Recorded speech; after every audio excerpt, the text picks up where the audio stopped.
감사합니다. 불러주셔서 이게 또 전 세계에 방송되고 있죠. 굉장히 불편한 상황이네요. 기도하겠습니다. 참 좋으신 아버지 하나님, 오늘도 은혜를 더하여 주시옵소서. 우리의 심령을 새롭게 하여 주시옵소서. 말씀으로 나아가게 하여 주시옵소서. 예수님 이름으로 기도드립니다. 아멘. 우리 복음서는 마태, 마가, 누가, 요한, 그리고 공간 복음서는 마태, 마가, 누가, 그 셋을 합쳐서 또 요한의 관점으로 예수님을 잘 표현하고 그의 행적과 사역을 정리해 놓은 것이 요한복음입니다. 신학교 가서 공간복음 또 요한복음의 차이를 배울 때 우리가 관점이라는 영역을 알게 됐습니다.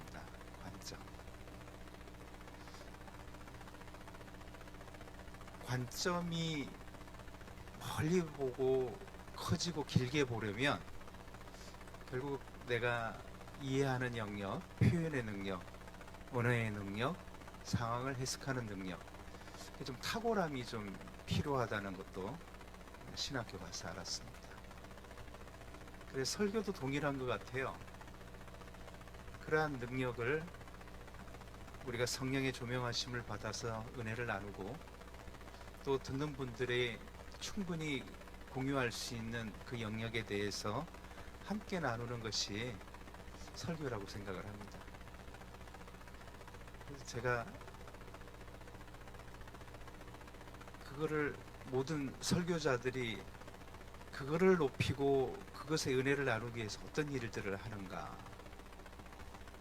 성경의 연구와 묵상과 기도와 또 성경의 인도를 따라서 말씀을 이해하는데 굉장히 어려운 것 같아요. 제가 설교가 제일 어려운 것 같아요, 목회 중에. 왜? 그 시간 안에 그 말씀에 가진 담겨져 있는 영적인 의미와 또 그것을 통해서 우리를 움직이게 하는 사명을 갖게 하는 능력과 또 그 표현이 세상 가운데 드러나는 놀라운 일들이 일어나야 하는데 그 일어나게 하는 능력이 어디서 나오는가, 그게 제가 복음서를 읽으면서 느낀 건데 한 문장에서 결정된다는 걸 알았습니다. 한 문장에서. 요한은 한 문장에서 요한복음 1장 1절에 뭐라고 표현하고 있습니까? 딱 한 말씀이죠. 태초에 말씀이 계시니라. 그 말씀이 하나님과 함께 계셨으니 곧 그 말씀이 하나님이시니라. 이런 담대한 표현을 해낼 수 있을까? 근데 그 앞에 누가도 그렇게 표현하고 있어요. 우리 중에 이루어진 사실에 대해서, 그죠? 붓을 든 사람이 많은지라. 마가는 또 그렇게 표현하고 있어요. 하나님의 아들 예수 그리스도의 복음의 시작이라. 그래서 마태, 마가, 누가, 요한의 한 문장에 마태는 예수를 어떻게 받고, 누가는 예수를 어떻게 받고, 마가는 어떻게 받고, 요한에 어떻게 이렇게 예수를 한 문장에 표현할 수 있었을까? 그러면서 제가 생각하는 게, 나는 예수를 어떻게 표현할 수 있을까? 나는 예수를 어떻게 표현할 수 있을까? 제가 오늘 이 얘기를 드리는 이유는 제가 하는 사역이 이 누가복음 1장 1절에서 4절, 사도행전 1장 1절에서 2절, 그리고 요한복음 1장 1절, 요한 1서 1장 1절에서 4절 말씀이 제가 지금 하고 있는 일에 동기이기도 하지만 증명이기 때문에 그래요. 증명이기 때문에. 왜 증명이냐? 저희는 아이들 말씀 캠프를 1년에 베트남만 한 2,000명, 캄보디아에서 한 1,000명, 미얀마에서 1,000명, 인도네시아에서 한 1,500명, 이 지역별로 매년 10,000명 이상의 아이들을 말씀 읽는 캠프를 하고 있습니다. 왜냐? 저는 스토리, 예수 그리스도의 이야기가 말씀이고 그 말씀이 살아서 역사하기 때문이라고 믿습니다. 그래서 오늘 비디오를 먼저 한 편 보시면 잠깐 저희가 그것을 통해서 드러나는 일을 짧게 한번 보도록 하겠습니다. 한번 영상 한번 틀어주실래요? 원더풀 스토리는 교육적인 혜택을 받지 못하는 친구들에게 그림으로 된 성경을 알려줌으로써 아이들이 성경도 알고 또 글자도 배울 수 있는 아주 유익한 사업입니다.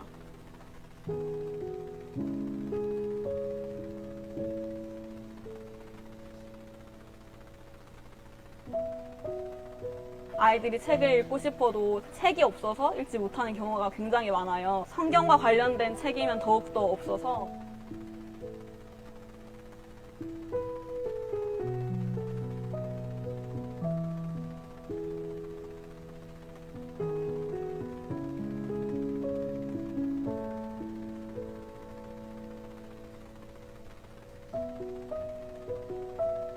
ចាមូលហេតុដែលខ្ញុំត្រូវការសភៅ Pontificatory ពីព្រោះវាសំខាន់សម្រាប់កុមារហើយដោយសារសភៅនោះវាមានសញ្ញាចាស់សញ្ញាថ្មីហើយមានរូបភាពហើយនឹងអក្សរខ្លីៗនៅងាយស្រួលក្នុងការឲ្យក្មេងអានចាគឺវាល្អសម្រាប់ក្មេងៗបានជាខ្ញុំត្រូវការ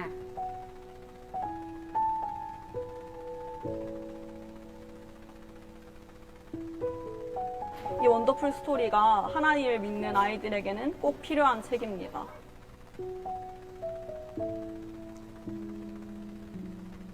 네, 불 켜주셔도 됩니다. 이 영상은요, 제가 만든 게 아니고요. 기아 대책에서 만들었습니다. 좀 스토리가 있는데 캄보디아의 기아 대책이 굉장히 큰 단체로 28명의 선교사가 함께 일하고 있고 기아 대책에 소속되어 있는 학교들이 굉장히 많습니다. 근데 기아 대책 선교사님들이 어떻게 이 학생들의 복음을 전할까 고민하다가 저희 원더풀 스토리를 발견하고 왔어요. 그리고는 저희가 하는 사역을 그대로 벤치마킹을 해가지고 기아 대책 원더풀 스토리를 통한 기아 대책 학교들을 교육하는 일과 성경학교를 하는 일을 벌였는데 거기에 어떤 고등학교 학생이 그 단기 선교를 가서 너무 감동을 받은 거예요. 그럼 그 친구가 꿈을 꿨어요. 나는 기아 대책에서 앞으로 일할 거야. 그리고 이 원더풀 스토리 사역을 통해서 복음 전하는 일을 하고 싶어. 고등학교 때 꿈을 꿨는데 이 친구가 대학을 갔는데 미디어 학과를 갔어요. 그리고 미디어 학과를 가가지고 진짜 기아 대책에 입사를 했어요.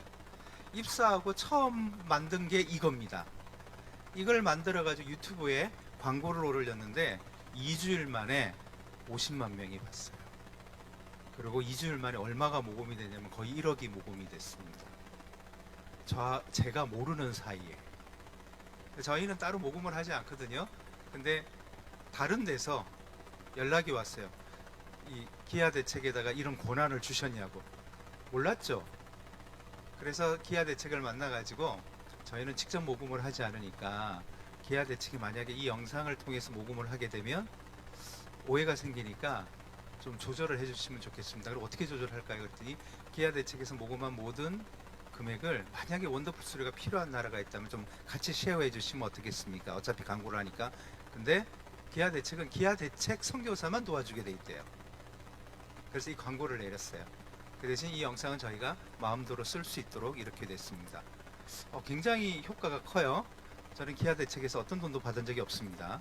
근데 기아 대책에 감사한 거는 매년 캄보디아 아이들을 위해 가지고 5,000권에서 10,000권 책을 찍어주고 그 다음에 인도의 힌디어로도 10,000권을 찍어주고요. 스리랑카의 싱할리어와 인도 언어는 잘 기억이 안 납니다. 2개 언어로 또 3,000권씩 찍어주고 하는 일로 해서 저희가 같이 협력을 하고 있습니다. 이 일을 하면서 느낀 게 그거예요. 우리에게 말씀이라는 건 뭔가? 여러분 세상에 언어가 한 몇 개 정도 되는 것 같습니까? 공식적으로는 한 7,000개 정도 돼요. 그 외에도 하부 언어가 많은데 한 7,000개의 언어가 있다고 이야기합니다. 그러면 7,000개의 언어가 있다는 얘기는 7,000개의 종족 이상이 있다는 얘기거든요. 그 종족들이 자신들의 언어를 쓰니까. 근데 이 언어 중에 여러분 번역된 언어는 몇 개인지 아세요? 성경으로? 성경으로 번역되는 게는 딱 700 몇십 개인데 700개 정도밖에 안 돼요. 우리나라에서는 GBT가 성경 번역 선교회를 통해서 이루어가고 있는데 우리나라에서는 약 30개 정도의 언어로 쪽복음을 포함해서 번역을 했어요. 그리고 성경은 딱 2개 번역했습니다. 윤국현 선교사님이라고 작년에 대표를 했고 제가 소속되어 있는 서울침례교회 같은 파송 선교사인데 까락갈파건으로 최초로 신구약 전체를 번역했습니다.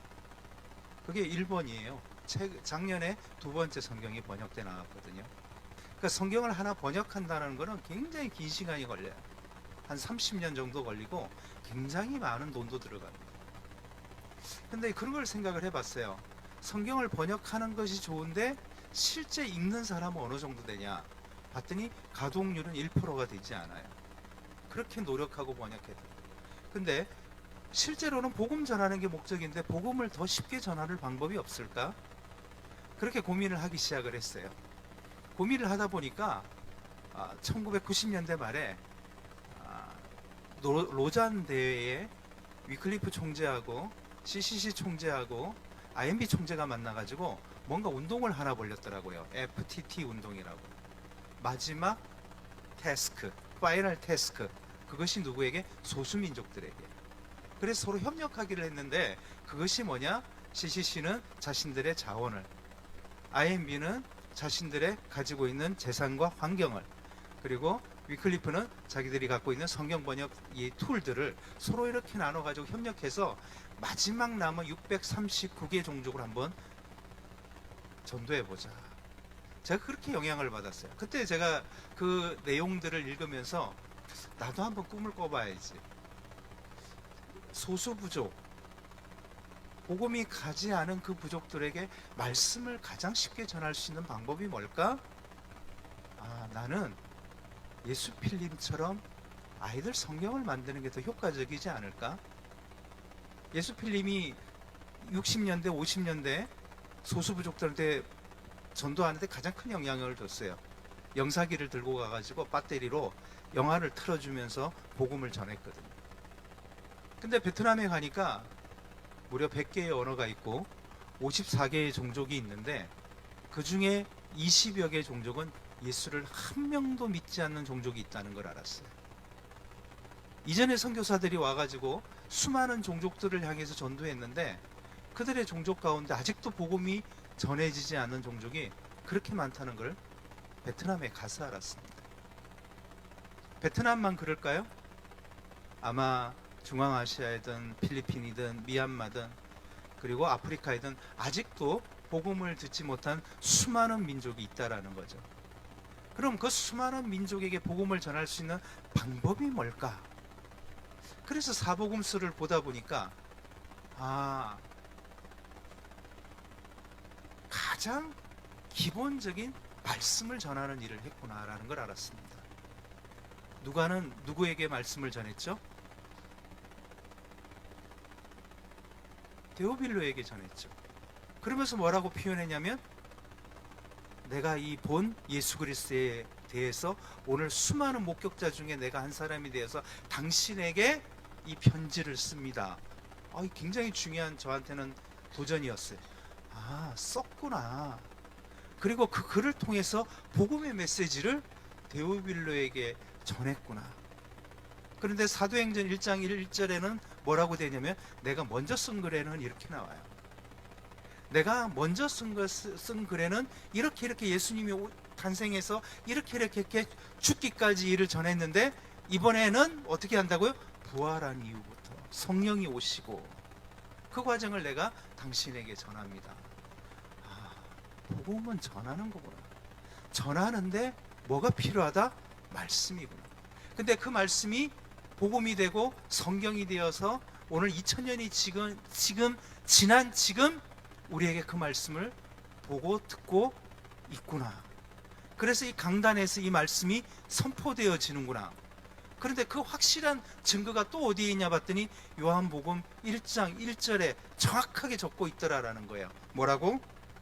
오늘 읽은 본문 말씀에 태초에 말씀이 계시니라. 그 말씀이 하나님과 함께 계셨으니 곧 그 말씀이 하나님이시는구나. 결국 하나님은 뭘로 오셨다? 육신으로 오셨지만 보이는 뭘로 오셨다? 우리에게 그 자체가 말씀으로 오셨다라는 거예요. 그래서 증거를 받았다는 거죠. 근데 그 말씀을 요한 1서 1장 1절에서 4절에는 뭐라고 얘기하고 있냐면 태초에 말씀이 계시니라, 이 말씀 요한 1서로 바꿔주세요. 태초부터 있는 생명의 말씀에 관하여는 우리가 뭐 한 거요? 들은 바요. 그리고 뭐라고요? 눈으로 본 바요. 그리고 자세히 보고 우리 손으로 만진 바라. 자세히. 뭐 영어 성경에는 자세히 살펴보고 이렇게 돼 있어요. 그냥 이렇게 단순하게 안 돼 있고 살펴서 확 이렇게 보고 그리고 손으로 만진 바라. 그 말씀이 어떻게 이루어졌다고? 우리 가운데 경험으로 이루어졌다. 경험으로. 마가복음도 비슷하게 증거하고 있어요.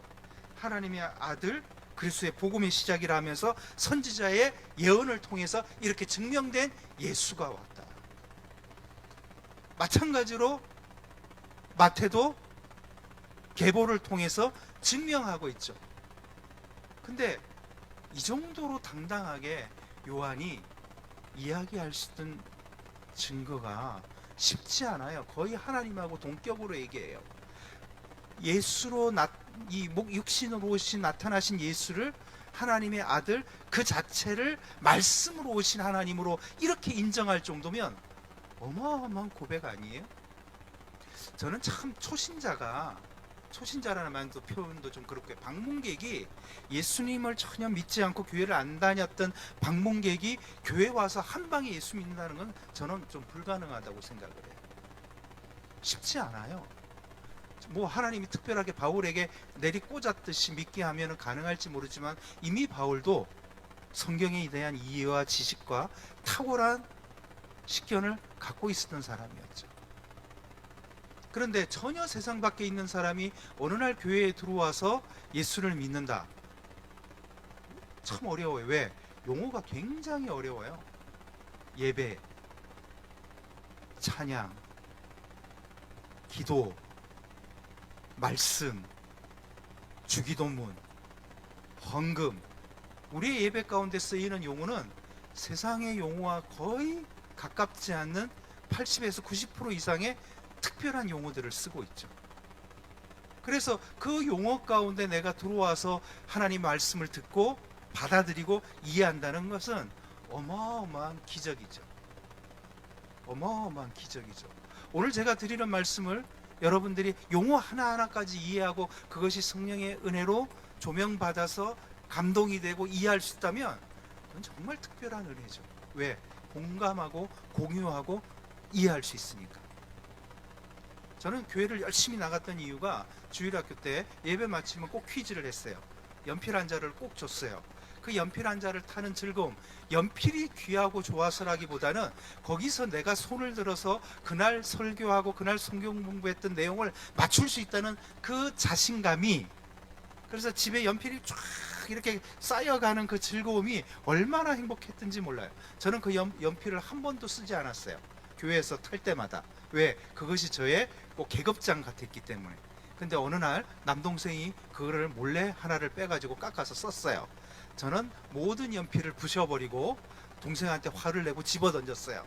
아버지한테 혼을 나고 그 내가 부신 연필을 전부 입에 물고 2시간 동안 손들고 있었습니다. 얼마나 울었는지 몰라요. 그 연필의 가치는 연필로서의 저의 가치가 아니고 제가 성경 말씀을 이해하고 알았고 그거에 대한 하나의 뭐죠? 캐릭터였어요. 보상이었어요. 그러니까 그 보상이 무너지니까, 한 자루가 무너지니까 그거 제 필통에 쌓여있던 수십 자루의 것을 다 부셔버렸어요. 지금 생각하면 제 성격이 굉장히 좋지 않죠? 지금도 제가 제 성격이 그렇게 좋지 않다는 걸 고백하는 일들이 자주 일어나고 있습니다. 2시간 동안 입에 물고 있으면서 굉장한 생각을 했죠. 저희 아버지도 보통 분이 아니었죠. 입에 그걸 다 물리고 침을 줄줄 흘리고 반성하게 했으니까. 근데 그때 깨달은 것은, 분명한 것은 그때 들었던 말씀이, 그때 읽었던 말씀이, 그때 설교로 들었던 말씀이, 그때 선생님이 가르쳤던 말씀이 지금도 기억이 되고 있다라는 것입니다. 교육학을 공부하면서 저는 특별한 걸 알았습니다. 아이들이 자랄 때 특별한 시기가 있다는 걸 알았습니다. 가장 지식이, 그 다음에 난리지, 학습이죠. 인지가 가장 폭발적으로 일어나는 시기가 두 시기가 있는데, 그 첫 번째가 2살 때예요. 뭘 배울 때죠? 말을 배울 때라는 걸 알았습니다. 말을 배울 때는요, 모든 사물하고 말을 인지 과정에서 접합시켜요. 엄마라는 말을 하고, 응가라는 말을 하고, 맘마라는 말을 하면서 자기가 세상 가운데 처음으로 세상과의 커뮤니케이션이 일어나는 시기예요. 그래서 그때는 뭐 당연히 뭐 우리가 구강기, 항문기 얘기하지만 입에 갖다 대서 먹을 수 있는지 없는지를 확인하고, 그리고 내가 요청할 수 있는, 필요로 하는 그 사물에 대해서 이제는 표현해야 한다는 방식을 알기 때문에 그때는요, 뇌가 굉장히 감정적으로 폭발적으로 성장해요. 그때 어마어마한 단어들이 머릿속에 들어가고, 그때 들어간 단어는 평생 잊어먹지 않아요. 첫 출발점이 뭐죠? 그것을 통해서 소통하는 법을 배우게 된다는 거죠. 두 번째 폭발적으로 늘어나는 시기는 언제일까요? 당연히 여러분 이해하시겠죠? 8살 때요. 뭘 배우기 시작할 때? 글자를 배우기 시작할 때. 오늘 여러분 주보로 이렇게 나가는 거는 뭐죠? 오늘 앞에서 목사님이 광고하지 않아도 이 주보의 한 글자만 가지고도 우리가 서로 소통하게 돼요. 공유의 영역에 들어가는 거예요. 우리가요, 예수님이 부활하고 떠났지만 지금도 그것이 우리에게 연속성으로 유지되는 이유는 단 하나예요. 뭐죠? 우리에게 뭐가 존재하기 때문에? 성경이 존재하기 때문에.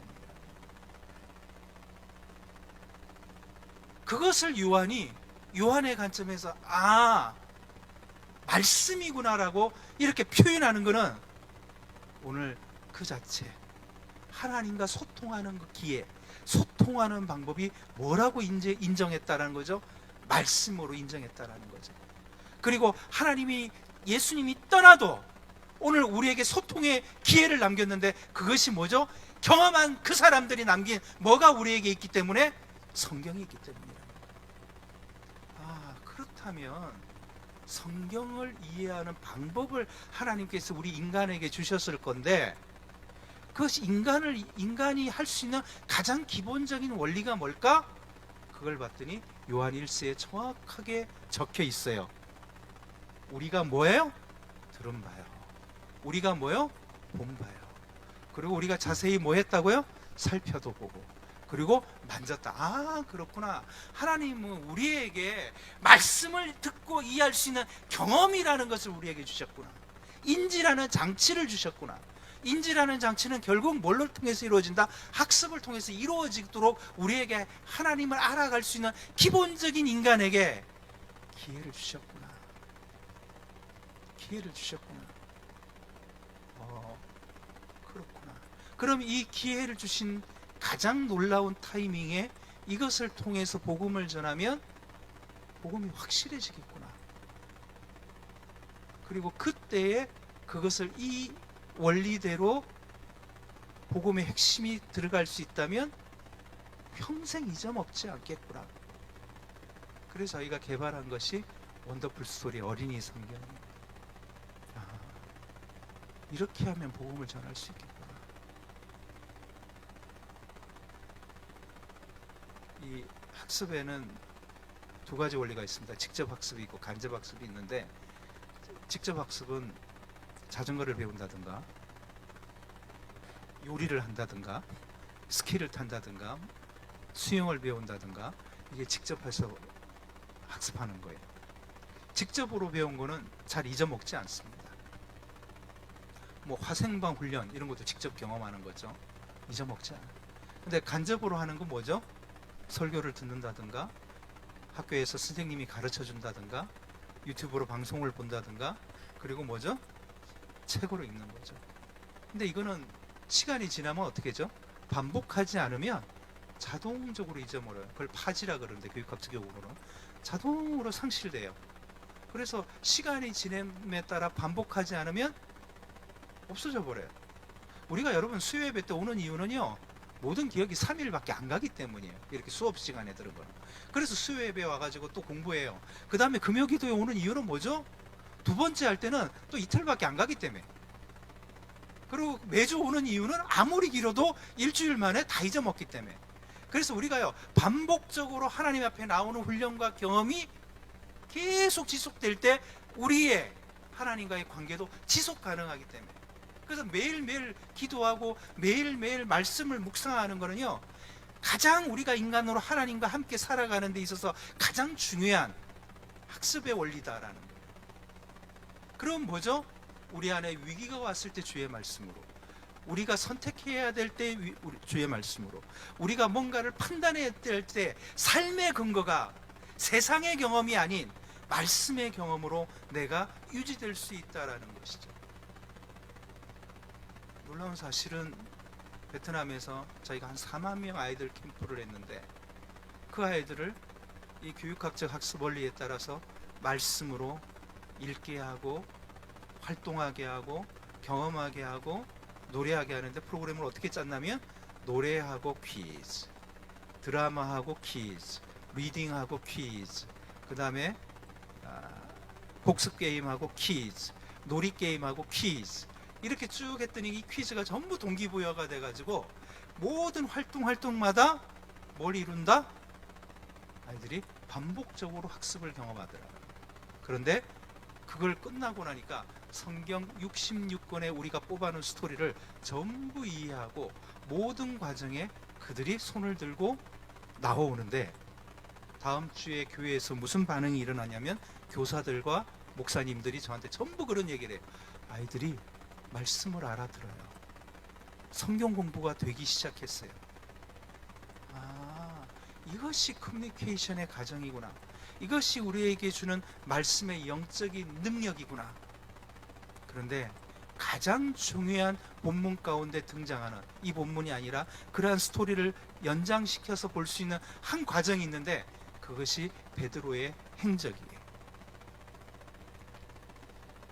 베드로가요, 어떻게 예수님을 만났는지 한번 상상해 보세요.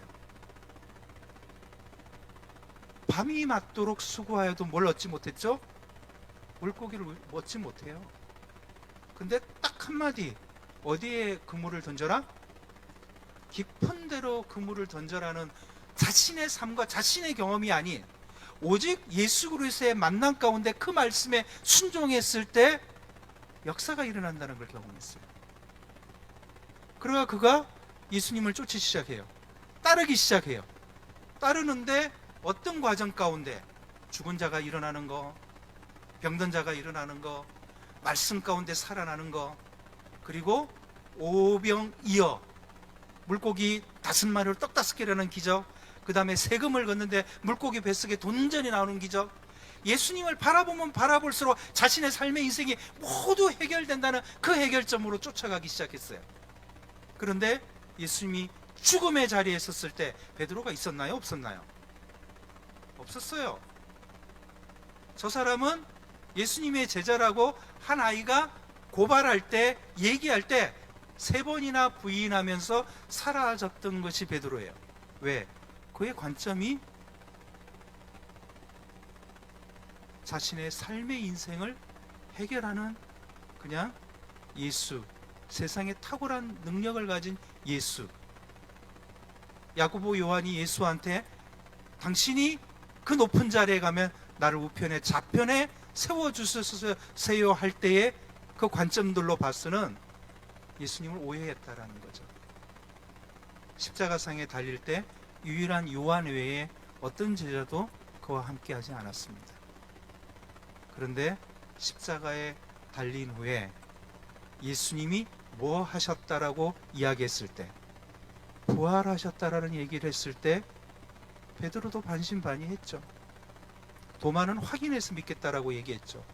누구도 그 하나의 죽음에 대한 자신이 없었을 때 그가 부활하신 것을 알고 부활의 능력의 역사를 지난 다음에, 그리고 마가의 다락방에서 기도하고 성령의 체험을 받은 다음에, 로마서에는 말씀이 성령으로 인해서 우리가 깨닫게 하시고 이해하게 하시고 알게 하신다 그랬어요. 그 이후에 삶의 터닝 페이지가 등장하기 시작하는데 뭘 두려워하지 않았죠? 죽음을 두려워하지 않았어요. 그리고 부활을 사모하는 사람이 됐고 예수와 같은 동일한 뭐가 나타나는 이적을 일으키는 사도로의 변신이 일어나더라라는 거예요. 그 타이밍이 부활과 성령 체험이었어요. 그런데 성령 체험의 이후에 등장한 용어가 뭐냐? 말씀을 이해하게 됐다는 거예요. 또 다른 보혜사가 너에게 임하시면 너에게 가르치시라고 요한복음 15장에 이야기하고 있어요.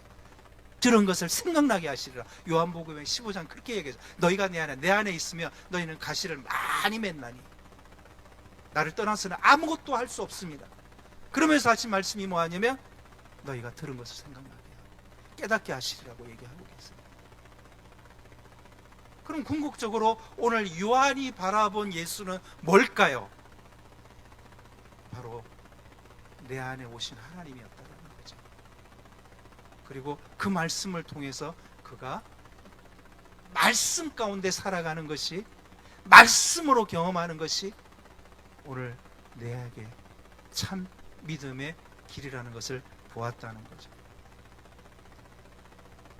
근데 아이들을 일으키고 나면요, 살아서 역사하는 것이 느껴지는데 애들 굉장히 큰 소리로 성경 이야기, 저희가 만든 어린이 성경 이야기를 읽어요. 저희 책은 성경은 아니에요. 그러나 그 안에 담긴 스토리를 통해서 예수를 증거하니 그들이 그 안에서 불러내는 예수, 읽어내는 성령의 이야기, 기적의 얘기, 하나님의 이야기의 소리에 저는 반응이 있다고 믿어요.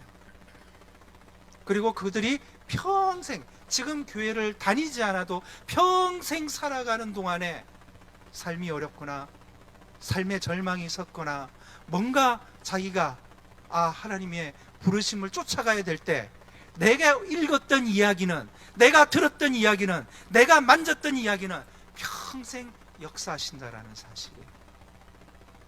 오늘 계신 분들은 다들 성경을 다 읽고 묵상하기 때문에 저와 동일한 생각이라고 믿습니다. 오늘 베드로가 십자가에 거꾸로 매달릴 수 있었던 그 이유는 부활을 경험했기 때문입니다. 예수의 부활을 바라보았기 때문입니다. 11 제자가 온 평범한 죽음을 맞이하진 않았어요. 다 최악의 죽음을 맞이했지만 그것이 소망이 될 수 있었던 이유는 그 안에 부활의 확정으로 오신 예수 그리스도를 오늘 태초부터 있는 생명의 말씀에 관하여는 들었기 때문에. 그래서 4절 말씀을 보면 요한은 이 이야기를 읽는 사람한테 무엇을 하게 하기 위해서? 기쁨이 충만케 하기 위해서. 기쁨이 충만케. 그 기쁨은 온전한 기쁨이죠. 영적인 은혜가 있는 기쁨이고 성령 안에 충만한 기쁨이죠. 그래서 저는 지금도 마들 랭귀지, 그들의 언어로, 그들의 이야기로 성경 이야기를 아이들 스토리로 만들고 있습니다. 한 10여 년 전에 존드반에서 만든 어린이 성경, 칠드런스 바이블이 미국 존드반 침례교단이에요. 원래는 그것이 이제 일반 기독교 출판사가 되고 전 세계에 많은 책들을 출판하고 있는데 그 중에 하나가 어린이 성경이에요. 두란노에서 나오는 어린이 성경이 그 존드반에서 만든 칠드런스 바이블이에요. 그게 1000만 권이 팔리면서 기네스북에 올라갔어요. 그러면 가장 많이 번역이 된 어린이 성경은 뭘까요? 네, 저희 책입니다. 원더풀 스토리. 기네스북에는 올라가지 않았습니다. 그럼에도 불구하고 저희는 현재 92개 언어로 지금 번역이 되어 있고 출판은 38개 나라 언어로 출판이 되어 있고 그 다음에 원더풀 스토리 캠프는 20여 개 나라에서 진행이 되고 있습니다. 그 이유가 뭘까? 이렇게 많은 현장에 선교사들과 많은 현지 교단들이, 특히 베트남은 메인 두 교단에서 모든 교회에 편지를, 공문을 보내가지고 이 원더풀 스토리 프로그램은 아이들에게 꼭 필요한 사역이니 모든 교회가 같이 협력해서 하시기 바랍니다. 우리는 사람으로서 살아갈 때 가장 중요한 것은 세상과 소통하는 일입니다. 아이들이 초등학교 다녀서 교과과정을 하는 이유는 중학교를 가기 위해서입니다. 중학교에서 교과과정을 배우는 이유는 고등학교를 가기 위해서고, 고등학교를 공부하는 이유는 졸업하고 세상과에서 살아가면서 상식적인 소통하는데 불편함이 없도록 하기 위해서입니다. 믿음의 사람은 오늘 이 교회라는 울타리 안에서 믿음의 사람은 우리는 무엇으로 소통하겠습니까? 바로 이 말씀이 우리의 소통이 되어야 된다고 믿습니다. 그리고 이 말씀을 우리가 이해하고 듣고 깨닫게 하는 누구를 의지하게 됩니까? 보혜사, 성령이 우리와 함께 하도록 해야 합니다. 그 성령의 인도하심을 따라서 우리가 듣는 이야기를, 듣는 말씀을, 듣는 성경을 바로 세상의 관점이 아닌 하나님이 주시는 은혜의 말씀 그대로 우리가 들을 수 있기 때문입니다. 저는 다른 어떤 것보다도 저는 성경을 읽는 것이 하나님하고 가장 가까워지는, 하나님의 음성을 듣는 기회라고 믿습니다. 그리고 그 말씀이 내 안에서 살아서 역사하실 때, 히브리서는 하나님의 말씀은 살아서 운동력이 있고 좌우의 날쌘검보다 더 예리하여 혼과 영과 골수를 찔러 쪼개기까지 하느니, 그 말씀이 내 안에서 살아서 역사하신다면, 오늘 그 말씀을 믿고 그 말씀대로 살고자 나아간다면, 오늘 요한이 바라봤던 것처럼 그 말씀이 바로 하나님 그 자체, 그것이 내 안에 영적으로 이루어져서 내 삶이 영원한 세상 가운데 만날 그 하나님을 대상을 미리 바라보고 있다면, 오늘 우리는 천국의 삶에서 그 하나님 그대로, 오늘 이 땅에서 주시는 말씀이 그대로 연장될 줄로 믿습니다. 여러분은 하나님의 말씀을 얼마나 읽으십니까? 또 얼마나 바라보시고 얼마나 생각나게 하십니까? 오늘 요한이 얘기했던 것처럼 이 요한의 말씀이 여러분 안에 증거되듯이 동일하게 증거되시기를 바랍니다. 그리고 누가가 내가 본 것을 기록한 것처럼, 내가 그것이 본 것 그대로 정리하여 증거하여 대오변력에 졌을 때, 그리고 그것이 수많은 사람들에게 읽혀지면서 증거가 되었듯이 오늘 말씀의 증거가 여러분 삶과 고백에 나타나시기를 주의 이름으로 축원드립니다. 같이 기도하겠습니다. 은혜의 아버지 하나님, 제가 오늘도 주의 말씀이 우리 안에 있음을 믿고 고백합니다. 요한이 받았던 그 증거처럼 오늘도 우리에게 주의 말씀이 나의 삶의 증거가 되어주게 하시고 간증이 되어주게 하시고 세상 가운데 나눌 수 있는 그 증거가 내 안에서 드러나게 하여 주시옵소서. 은혜 주심을 감사드리옵고 우리 주 예수 이름으로 기도드리옵나이다. 아멘.